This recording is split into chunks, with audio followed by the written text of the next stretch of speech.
Moi, je pense qu'en fait, ce qu'on a vu, c'est une multiplicité, d'actions. Mmh. Il y a eu certains blocages quand même. Mmh. Il y a eu des manifestations qui étaient pas prévues à ce niveau-là aussi, hein. Je pense qu'il faut le dire, à Marseille, à Toulon, mais Mmh. partout, hein, dans toutes les villes de France, il y a eu des manifestations assez importantes et ce qui est frappant, c'est que vraiment il y a, à la fois de la jeunesse, à la fois des militants, mais beaucoup plus largement des personnes qu'on voit pas forcément en manifestation qui étaient là hier. Je repose la question. Vous ferez plus de monde, plus de blocage le 18? Alors notre objectif, c'est de faire encore plus de monde. Mmh.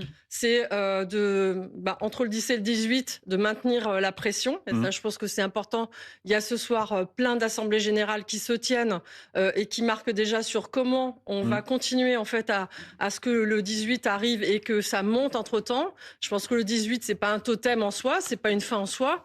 Notre objectif, c'est bien de faire changer la politique du gouvernement, d'avoir des grèves partout parce qu'on Mmh. pense que c'est ça aussi la clé pour bloquer véritablement et faire plier et le patronat et le gouvernement. Donc vous dites bien grève et blocage. C'est bien ce que vous prévoyez pour le 18?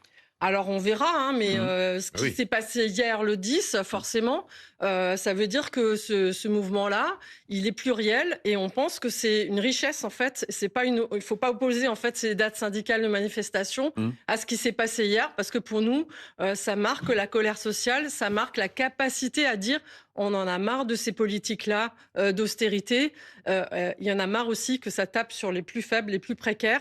Donc On va nous, revenir sur les on pense que revendications. c'est le moment de voilà de revendiquer un certain nombre de choses.